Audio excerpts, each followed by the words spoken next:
This is Joanna Kearns, and you're listening to Fascination Street podcast. Yeah, AV in your ears. That's Ambush Being, giving you this audio visual down the most interesting street in the world. With my boy Steve, Fascination Street. You already know. Let's get it. When you whip in the Fascination Street, what do you... Welcome back, Streetwalkers. This episode is with Laura Casselman. Laura is the author of the new book, Trust Your Increments, How Small, Consistent Steps Can Lead to Massive Success. She is also the CEO of JVZoo, co-founder of VidaStreet, and co-founder of Hestla Trades. In this episode, we talk all about what she wanted to be when she was a little kid. At 3 years old, she said, I want to be that thing. And then 20 years later, she was that thing. That's super cool. I'm not going to tell you what it is because it will spoil the surprise. We talk about her drive to get there, what keeps her from stopping on her road to success. And we talk about how celebrating the small successes is important and what it can do for you. We do talk a little bit about how being an executive is demanding and how to decide which things are more important in your family life and your work life, and sometimes which things have to take a back seat and why. And we talk a little bit about what women go through in the workplace. Laura gives an insane example of an incident that happened at a previous workplace for her and how that affected her going forward. And we talk a lot about what both women and men can do to help close that gap between men and women in the workforce. And this is my conversation with CEO of JVZoo, co-founder of VidaStreet, co-founder of Hestla Trades, and author of the new book, Trust Your Increments, How Small, Consistent Steps Can Lead to Massive Success. Laura Casselman. Prepare to be fascinated. Prepare to be fascinated. Prepare to be fascinated. Welcome to Fascination Street podcast, Laura Casselman. How are you doing today? I'm super. How about you? I could complain. I'm really trying to get my taxes in order, and there's just this one thing that TurboTax won't let me get past. I can't figure it out. Tax day is never the most fun, is it? Oh my gosh, it's the worst. But enough about all that. We're going to talk about some cool stuff. What I like to do, Laura, is I like to get to know the guests by understanding where they came from. It helps us, understand how they got to where they are. So if you don't mind, where were you born and raised? Where'd you grow up? I grew up in the smallest town ever, one stoplight, small town of South Carolina. Oh, rad. And what did you want to be when you grew up? So when I was 3 years old, I declared that I was going to be a Radio City Rockette. And that was as far as I saw down the road. When you were 3? When I was 3 years old. Wow, that is insane. Why? So you just saw them on TV or what? I did. I was at a friend's house and her mother had cut out an article from Good Housekeeping magazine that was a leg workout from a Rockette. And it had the kick line and I was fascinated with the photograph. And so my mother woke me up on Thanksgiving Day and rushed me to the TV. Mind you, we had 3 television channels. And the Macy's Thanksgiving Day Parade was on and the Rockettes were about to perform. And I watched them dance and that was it. I said, that's what I'm going to do. So, spoiler alert, listeners, she did it. She became a Radio City Rockette. When did that happen? So it didn't happen until years later. I mean, let's hope so. I was 25, I believe, when I made the Rockettes. I started dancing professionally at 16 and kind of had a bunch of stepping stones until I got the most prestigious dance contract in the world with the Radio City Rockettes. What kept you motivated from age 3 to when you finally attained your goal some 2 decades later? Well, I realized one thing about myself. If I declare I'm going to do something, I am truly going to do it, no matter how many times I fail, no matter how many times people say no. But I have mastered turning the word no into motivation. To me, it is truly part of every process I do. Failure is part of the process. The word no is part of the process. Possibly why I was also very good at sales and good with selling Girl Scout cookies. No was just the first step to getting a yes.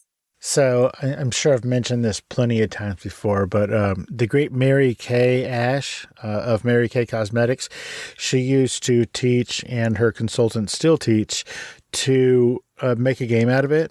See if you can get to 100 no's. I bet you can't get to 100 no's, that kind of a thing. So I think it's just like booking my show. I don't have anybody who's booking it for me, and I get a heck of a lot of no's compared to the yeses. And so it's kind of the thrill of the hunt for me. I'm going to just say that maybe that's part of the no battle, is the thrill of the hunt for the yes. Absolutely. And it makes the win so much sweeter. It really does. It really does. I recently asked somebody to be on my show, and they said that they would do it if I gave them $5,000 so that I could promote their new podcast. And I started laughing, and then I was just looking back at all of the people who said yes without that ridiculous stipulation. And I'm like, ha ha, you're a loser. Okay, so you're a Radio City Rockette for a while, and what does that mean exactly? I know that around the world, like I live in San Antonio, and like you, I've seen them on Macy's Thanksgiving Day Parade, but other than that, I don't really know what they do. So what was that job like? So the Rockettes do the Christmas Spectacular at the Radio City Music Hall each year.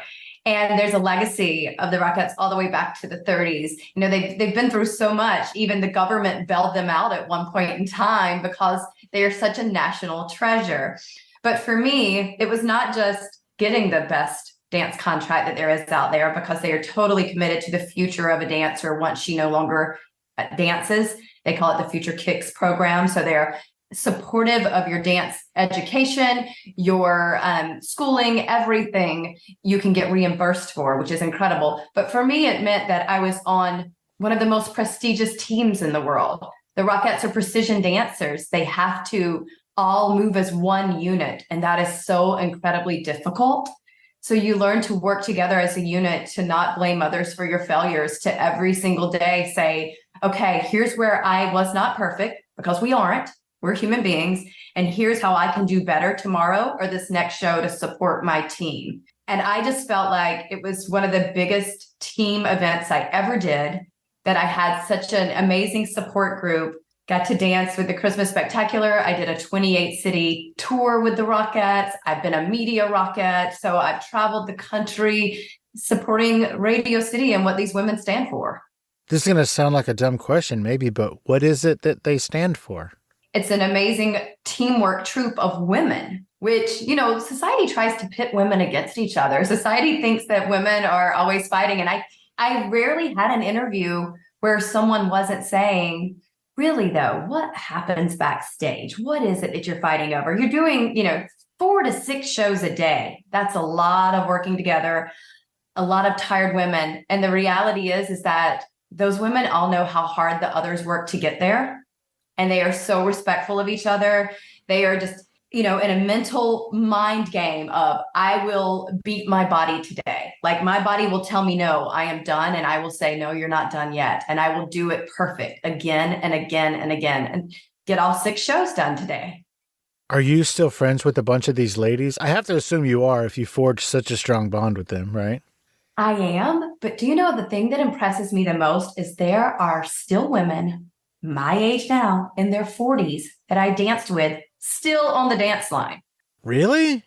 Yes. I don't know whether to be in awe of them. I mean, I took ice baths every day in my 20s to do this, but to see them still doing it perfectly, I don't know if they're just so much more impressive than I was as an athlete, or if I need to be praying for them. I don't know.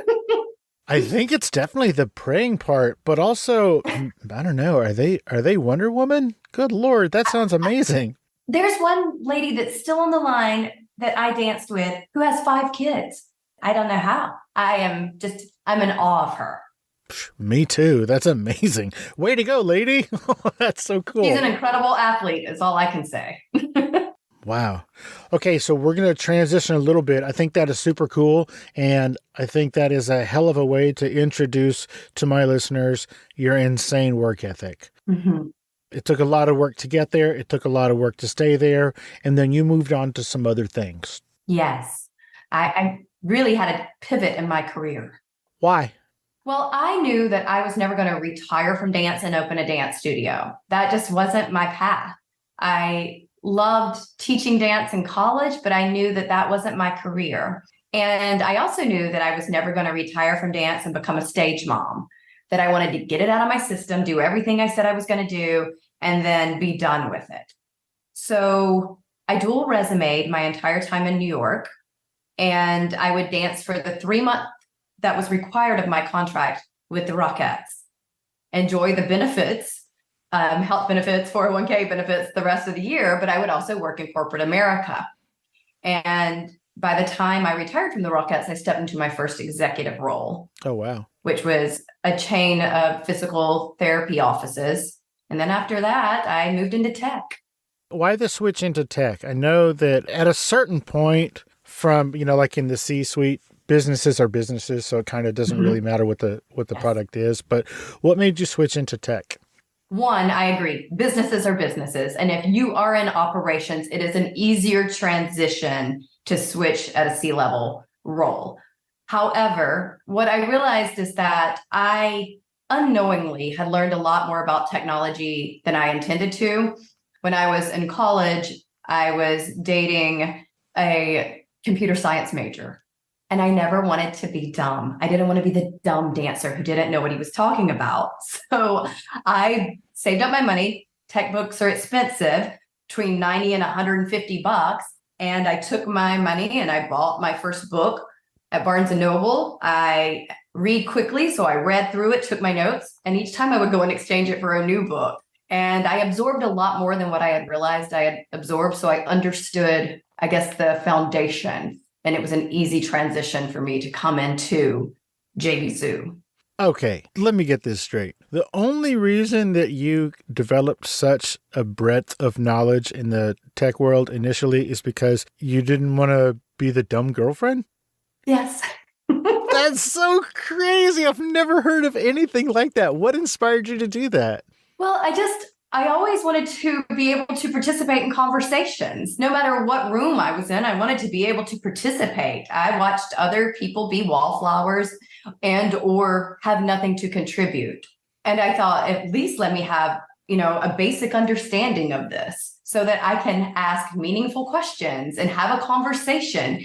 And I've always been that person. If I'm talking to someone and maybe I understand nothing about what they're saying, but that night I never just go to sleep. I'm on my phone researching before I go to bed to say, to myself, what is this? Let me at least have a basic understanding of this. I'm a curious person. Where's that boyfriend now? And is he the stupid one now? No, he's not. He's very successful, owns a company, still a good friend, actually. Oh, that's amazing. Yes. So you transitioned into JVZoo. Tell me about what that is and where you started in that company. Sure. JVZoo is an online software company. We're a marketplace and an affiliate network with over 1 million affiliates to sell your products for you. And I came into JVZoo as a consultant first, and then it was less than a year before I became their COO, and then less than another year before I became their CEO. And why did you decide to climb that corporate ladder instead of use that to jump to another place or start your own thing? Why move up the ladder? So coming into JVZoo as a consultant, I thought I was just going to help with a few things. And then I became fascinated with the company, with the community, and loved it. I loved what the guys were doing. I loved that they were anti-corporate America. They were like, we don't want to have all these policies just to have policies. And anyone that's worked in big companies knows there are definitely policies for the sake of policy. There's procedures for the sake of procedure. There's meetings that just waste everyone's time. And these guys were not about it. They also were a little underprepared for the growth that they were experiencing because they didn't have some processes in place. So I felt, one, I can really contribute here. I love their view at work. This is 2011, 12 when they started the company, and they were already doing 100% telecommuting. Pre-pandemic, they were like, if people can just be grown-ups and do their jobs, we don't care what they're doing the rest of their time. Nobody needs to call in and say, I'm not going to be online from 3 to 4 because my daughter has a dentist appointment. And I was like, I can get on board with this. Let's hire mature adults. Let's run a smart company and let's trust the people that we hire. So it was cool. And I had never worked with people like that before. I had really been climbing the corporate America ladder. And so I came in, and when they offered me the COO position, I was more than happy to join them. But I also said that day to the current CEO, who was also the president of the company, I'm going to take your job.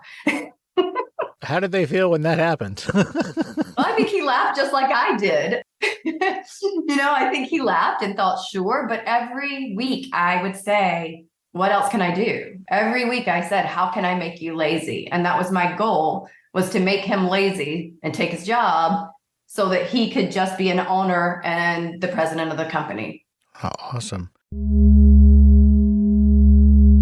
Hey, Streetwalkers, here's a word from our sponsors. Let's get back into it. Now, we are going to jump a little bit around. Mm-hmm. I want to talk about your book. Now, I'm going to call it a new book. I don't know when this book came out. It's called Trust Your Increments, How Small, Consistent Steps Can Lead to Massive Success. When did this book come out, and am I okay to call it new? Absolutely. It came out March 7th. Oh, okay, cool. Mm-hmm. Oh, as a side note, is this available as an audiobook? It is not available as an audiobook yet, but it is an ebook. You can get it as an ebook. Gotcha. I think it would be hilarious if you had a male voice narrate the book. No, I'm just kidding. You're right. It would be really funny. He would totally relate to the stories. I think it'd be great. So tell me about this book. Why did you write the book? Who's it for? Initially, I sat down to write a business book because as a consultant, I consult with a lot of companies, and I realized I was answering the same questions over and over again for anywhere from startup companies to successful small businesses that were making, 10 million, 20 million in revenue a year. And they were having the same, what I consider basic issues or problems that they hadn't addressed. That was initially the book I was going to write. What happened is I wrote the book and it got edited so many times by one, having feedback from other people and women in similar roles as myself saying, how can you not talk about what we face? How are you not addressing this? And I thought, that's a pretty fair question. I can't ignore basically the elephant in the room for us. And then other people saying, I think it's also really important to say, hey, we go through all this junk. And yet you're always super positive about it at the end of the day. So maybe we should talk about that too. And then I just thought, another thing is that I've done a lot of stuff. I don't ever really look at it myself as a lot of stuff, but since we've been talking about this book a lot, I've realized when other people regurgitate the things I've done, I'm like, it's a lot. And I just found that I make plans, I make steps, I work the plan, I accomplish the goals. And so let's talk about that too. Small steps lead to big success. Let's just add it all in there. Again, the new book, Trust Your Increments, How Small Consistent Steps Can Lead to Massive Success. So it is, in one part, a book about how to succeed in the business world, but then also it's a story of the struggle of women in the workplace. Is that a fair assessment? Very fair. Okay. Now, I didn't know, you can't tell from looking at me. I am not a woman. I have never been a woman. So someone such as myself might not be maybe cognizant of some of the struggles that women go through. Could you, I don't know, just tell me, what are you talking about? Sure. So, there's blatant sexism, right? There's the things that no one in the room can ignore when they happen. Like, I'm not sure what I'm allowed to say on your podcast. You can say whatever you want. Okay. So, my first executive position in New York, I was asked for a blowjob in exchange for my paycheck. When I said you could say whatever you want, I didn't mean while I was drinking coffee. I'm so sorry. Wow. That's a real story? Yeah, a real story. And I like to tell girls in college age, it was a moment in my life I felt like prior to being asked that, I had made it in my mind. Here's small town South Carolina, one stoplight town girl in New York City. I've danced with the Rockettes now. I'm an executive in a company, a national company. I was at a restaurant in New York City meeting my boss, who made a joke, but it wasn't so much a joke. It was quite serious. And the restaurant was at the bottom of a hotel, common in big cities, but he had a room and wanted me to go up to his room. Well, that didn't sound like a joke at all. It wasn't. And I instantly felt deflated. Like I got here and nothing's changed. But also it was like one of those movie scenes. I threw my water in his face. Did you really? I did. I felt really empowered in the moment. And then I got about 4 blocks away and thought, oh shit, I'm unemployed. And that was my first executive position. And I may not get another one. I'm going to stop you there because I have multiple questions. Number one, how come once you finally, like you struggled and you finally got to this place you wanted to be, and then you saw what the view was like, how come you didn't just go, you know what, fuck all these assholes. I'm going to go back to my one stoplight town and just mind my own damn business. Like, how come you didn't give up? I don't have it in me to give up. I really don't. And I also I won't say I'm never jealous. I even talk about times in the book I was jealous, but I see other people succeeding and killing it. And I think, why not me? Why not me? And I thought, like, even then, damn it, it's going to be me. I am going to get these things. And I knew that I was worthy. I knew that I was educated enough. I knew that I had the work ethic for it. So at the end of the day, that was a really small man in this world. He's no one big. He's not stopping me. Next question. What is this asshole's name? And go. I know you won't do it. I'm just kidding. Next question. Mm-hmm. Why didn't you retire off of this experience, if you catch my drift? Yeah, I do. So I think here's another thing too, is that things happen, like that one was all the way at the top, right? But things happen so often to women in corporate America that we don't want to be the difficult ones, because I have been labeled as difficult to work with before in corporate America, because I did complain to HR about issues that I was facing. And it's not just men that do it to women. I've had a female manager send me on what was supposed to be a client dinner. But once I got there and started talking to the person, knew it wasn't a client. Text her. She was like, oh, this is my mortgage officer. Make sure I get a good rate. And I'm like, that's not even how mortgages work. Like, wow. Yeah, but I think that we just become so numb to what happens, and we want our careers, right?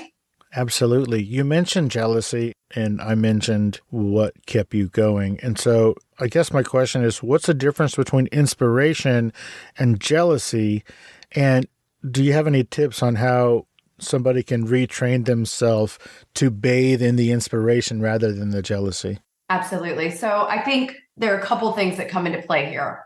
One thing is that we have to realize, like, social media, all these things that are out there are highlight reels. We say it all the time, but so many times I watch people not process that and not internalize it to the point that you realize, no, really, that's all the wins. And I think I had gotten to that point.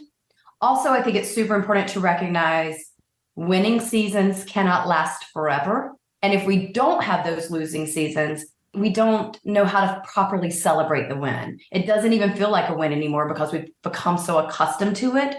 And for me, that was my big realization, is that I have had wins repeatedly. When the losing season comes, I just have to realize it's part of the process.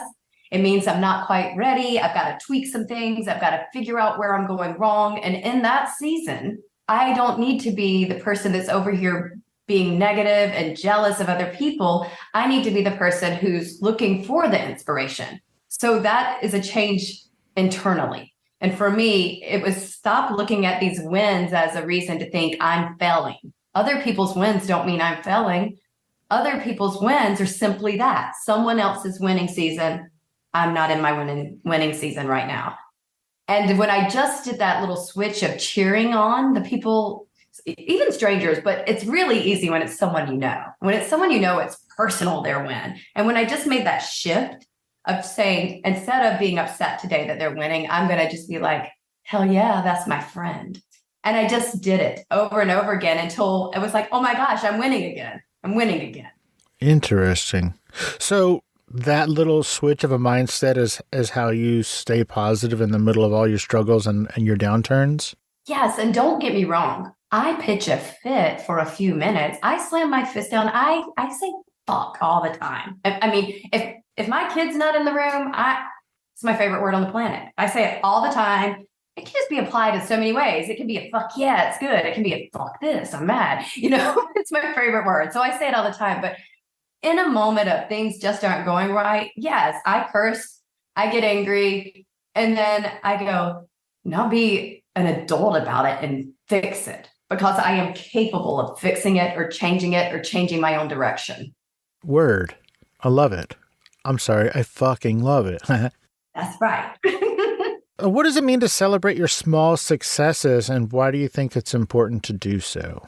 For me, I realized that one of the things I continually do and have my whole life since I said at 3 years old I was going to be a Rockette is I make plans. I make big plans.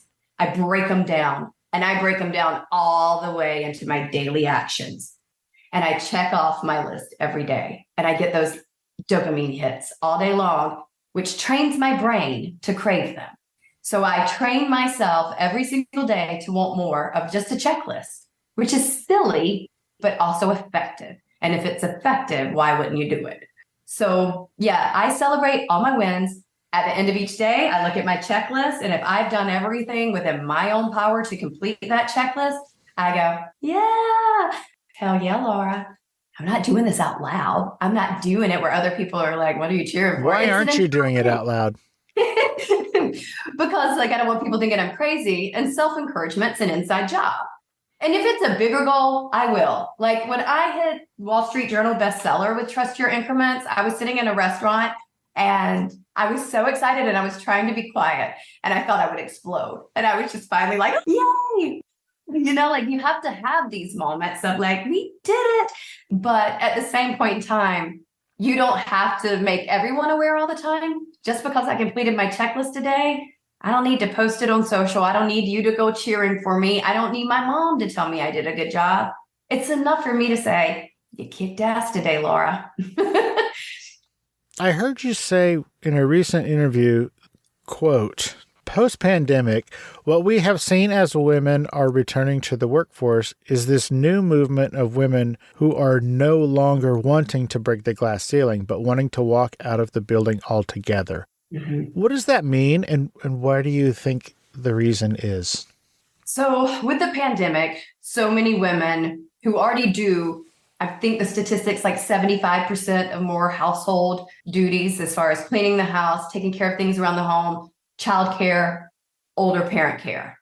And then the pandemic came and everyone had to be home, and it was impossible for everyone to work in the household, kids to be homeschooled, kids to get things done. So a lot of women didn't get to stay employed during that. The majority of job loss was specific to females. After the pandemic, when people started returning to work, people found that either one, there weren't as many jobs yet available, or two, they didn't want to go back and fight the fight anymore, which is both understandable as a female, because like I said, we go through stuff all the time.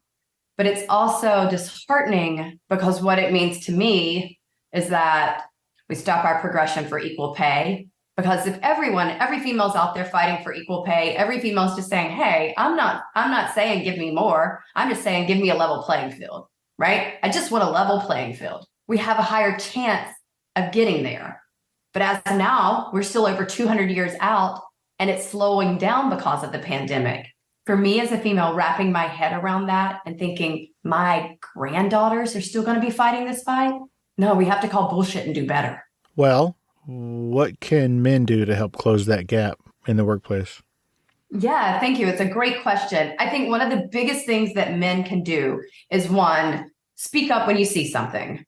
A lot of times people don't realize what's happening. Like when you're in a meeting setting or a group setting and a woman's speaking and she's clearly an intelligent woman explaining herself, but another man interrupts and says, I think what she's trying to say is, and that's my favorite example because it happens all the time. One of the things you could just do is say, actually, she was saying it, if you'd let her finish. Simple things like that. And just also when you know someone's being grossly underpaid, speaking up or encouraging them to ask for. better pay. Women all the time are scared. They're scared that they'll lose their jobs when they know that they are doing more work, better quality work, and they're worried that if they ask to be paid equally as the male counterpart, that they're going to be let go. So I think encouraging people to speak up and supporting that. It's not taking away from any man. We're not saying we want to take anything away. We're just saying let's have a level playing field and pay people for the quality of work that they produce and the level in which they produce it. Same question. What can women do to help themselves on that same issue? Absolutely. Speak up, ask. Don't just go and say, hey, can I have a raise? Be prepared. Keep a running list of the things that you have accomplished in your role that contribute to the success of the company. Women oftentimes will go and just sit in their yearly review, accept the bare minimum or no raise when they are outperforming people around them. Keep a running list of how you contribute to the company, but also do your research. Know what the going rate is for your role. Know and say, I've done my research. The average pay for this is blah, blah, blah. And I am about 30% under that. I'd like to request to be brought up to the average level of pay. And if not, I'd like to know a plan and one that works for both of us. Everybody being calm during that conversation. Do you think that's an effective route? Like, does that work? I mean, I've seen it work over and over again, but I've also seen women not ask. In my own interviewing in the role of CEO, I let my employees name their salary. So we do job posting. We tell you the range. We want to be upfront about, hey, here's what we can afford as a company for this job. Here's the requirement of the job. And I am always the last interview.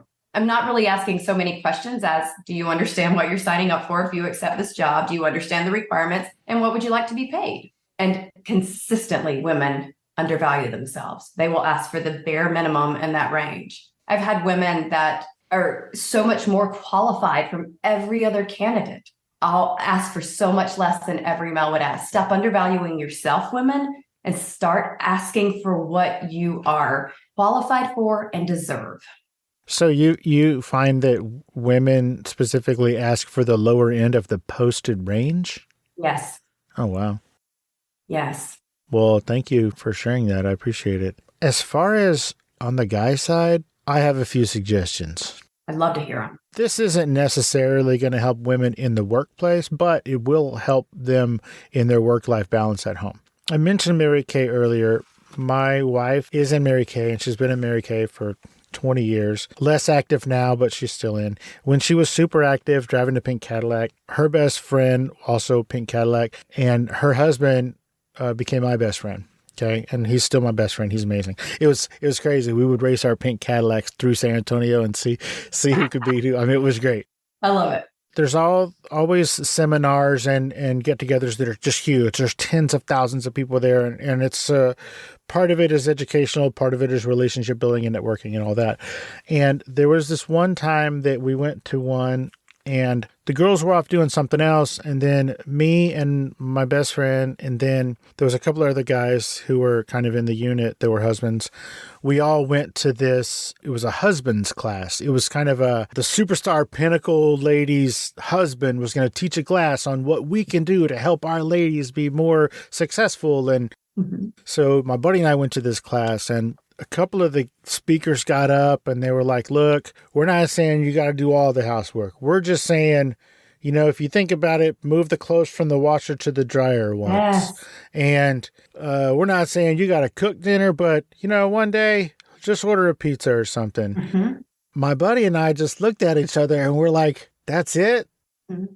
I was doing so much more than that. Both of us were. We were just like, what the fuck is wrong with these people? How are you going to sit here and say, no, just order a pizza and do half a load of laundry and that's good enough? Like, what? And so from that standpoint, we were just like, why are we even in this fucking class? This class is ridiculous. So I just want to say for everybody out there whose woman is hardworking and loves you, if she doesn't like you, then who gives a shit? But Fair. If you have a good relationship, it will only make your relationship better if you can help her in all of the little ways. I mean, this is going to sound all equally stupid, but go wash her car and fill it up with gas when she's whatever on a phone call or doing whatever. This is also going to sound dumb. Every Friday when I do the grocery shopping, I buy flowers. Every single Friday, I have bought flowers for my wife for like over a dozen years. That's amazing. She really appreciates it, but it's not just for her. It makes your whole house love. And then people come over and you will be surprised at the amount of company who comes over. And then the woman will elbow the husband and go, hey, what the fuck? Where's my flowers? Right? See, look at So you. You're setting the example. So you get all these brownie points, guys. You get all these brownie points, and those brownie points, those turn into other forms of credit and things. And it's a great relationship, and it's a two-way relationship. So I just wanted to say to all the dudes out there, whether or not you can effectively help in the workplace, because I can't affect at all, because I am self-employed. Mm-hmm. So I can't affect any female work empowerment at all, other than to support my wife and the women in my life in every way that I can. And so just go do the things, dudes. Just go do the things. That's incredible advice. I love it. Laura, would you describe yourself as driven? Highly driven? Yes. Oh, highly driven. Nice. Yeah. Where do you think that comes from? I wish I could tell you. Me too. That's why I asked. I've thought about this a lot in my life. It's in my nature. There was no pressure put on me from my parents. The only thing my parents said is if you start something, finish it. There's no quitting mid-season. That's not the way we run as a family, right? So if you start something, finish it and do the best you can, which I took seriously. I was just talking to my parents this last weekend, I guess, asking, because my daughter's 2.5.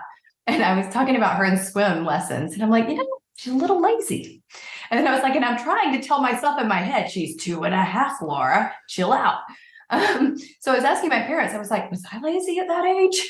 Or was I competitive? Like, how was I? And my mom was like, Laura, I don't know. She's 2.5. And I was like, okay. So, I'm not really sure. I watch my daughter. I know she's highly intelligent. I hope she doesn't peak at 3.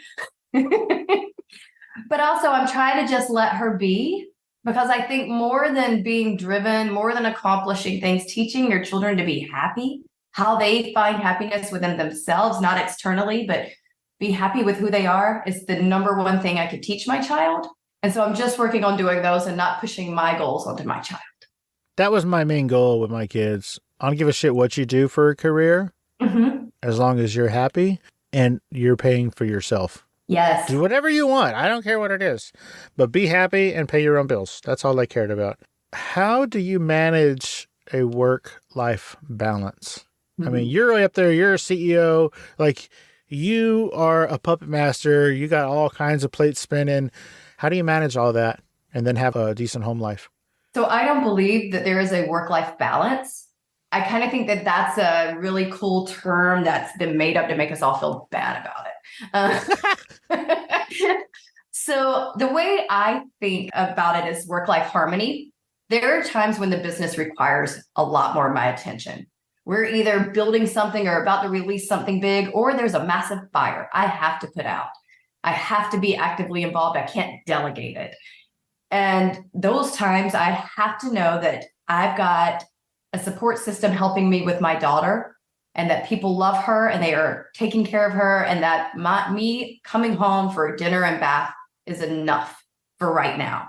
And then there are other times when, like, one, I've just promised something to my kid, or I have already told people these are the times that are blocked off, my normal time, unless there's an emergency. I am focused at home during this normal time every evening. I'm unavailable unless no one else can fix it but me. So do everything you can before you call me. And I'm fully there. Or when my kid is really ill, like she had to have a surgery when she was 2, I don't care. Let it burn down. This is my child and she's having surgery and she's 2, right? So I'm fully there. For me, it's like work-life harmony, that I build systems, I put them in place. I have a support system that I know I can rely on when my head is turned this direction, that this side's okay. And when my head's turned this direction, I can trust the people I hired to do the job that they're supposed to do. Work-life harmony. Love it. What is VidaStreet? VidaStreet is finally me saying I'm going to work for myself. I'm going to stop focusing on building big companies for other people. And it's my media agency with my partner, Simon Harris. And what does this media agency do? We run some really cool ads for some of the biggest companies in financial publishing, e-commerce, real estate. So it's an ad agency? Yes. Oh, cool. Also, this question may lead to nowhere. Is there another startup that you were recently involved in? There is Hestla Trades. And what's that? Hestla Trades is a financial publishing company that I'm doing with Amber Hestla, who is insanely accurate in her trades, and another female that I have known to stand up male gurus in the financial industry. She was always behind the scenes, making their picks, making them look smart. And so finally said, hey, let's make you the spotlight for all that you are. Is that still in the startup phase? It is. It's not something that everybody could flock to right now? It's a startup company. So yeah, we're live. We're out. So you're live. Oh, okay, Yes. cool. Again, Yes. It's called Hestla Trades? Correct. HESTLA. Awesome. Who inspires Laura Casselman? Oh, so many people. I wish I could say like there's one person I look to, but I draw from everywhere. I have my friend Emily Loftus, who is maybe one of the most joyful people on the planet. You know, one of those people you look at and you go, that's bullshit. There's no way that person can be that happy all the time. But she is, because she chooses it daily. She's seen the ugly side of things and chooses joy every day. So I look for her for being like, oh, stop complaining, Laura. Like, you know, stop being a baby. Rockette's sister, Kelty Knight, who is, I mean, just incredible. She's multiple Emmy winner. I dance beside her in the kick line. She's E! News. She's New York Times bestselling author. She's one of these people that I'm just like, does she ever sleep? Apparently not. She's always working and winning. And then my parents, because I think they're good, hardworking people. And I think like, hey, if I can be half the parent they were, I might raise an okay kiddo. Wow. Well, that is inspiring. Ladies and gentlemen, Laura Casselman, former Radio City Rockette. Wait, once a Rockette, always a Rockette? That's right. That's what I'm talking about. CEO of JVZoo, co-founder of VidaStreet. Are you a co-founder of Hestla as well? I am. Co-founder of Hestla Trades and author of the new book, Trust Your Increments, How Small Consistent Steps Can Lead to Massive Success. Laura, tell everybody where they can find you on social media and whatnot, and all the .coms. Absolutely. LauraCasselman.com or on social media, the Laura Casselman. The Laura, is it HestlaTrades.com? HestlaTrades.com, VidaStreet.com, JVZoo.com. Nice. And the book is available everywhere. It's available in print and in ebook. Laura, as we're heading out, is there anything I didn't ask you about today or we didn't mention that you wanted to specifically talk about? No, I would just love your support. Anyone, if you read Trust Your Increments, please do give me your feedback. Go and give a review. I love to hear from you. Oh, fantastic. And with that, ladies and gentlemen, this has been Laura Casselman. Super driven, super inspirational, super successful. Oh my gosh, she is a fighter. Check this lady out everywhere where she is. All the .coms, all the Facebook and the whatnots. Laura, thank you so much for taking the time out of your busy day and your hectic, multiple company running schedule to hang out and let us get to know you a little bit better. I really appreciate it. Thank you for having me. It was 100% my pleasure, and you have a great rest of your week. Thank you so much. You have a great day too. You're welcome. Bye-bye. Bye.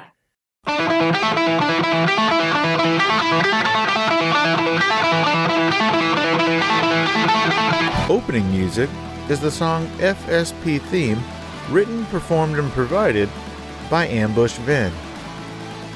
Closing music is from the song Say My Name off the 2021 album Underdog Anthems, used with permission from Jax Hollow. If you like the show, tell a friend, subscribe, and rate and review the show on iTunes and wherever else you download podcasts. Don't forget to subscribe to my YouTube channel. All the episodes are available there as well. Check me out on Vero at Fascination Street Pod and TikTok at Fascination Street Pod. And again, thanks for listening.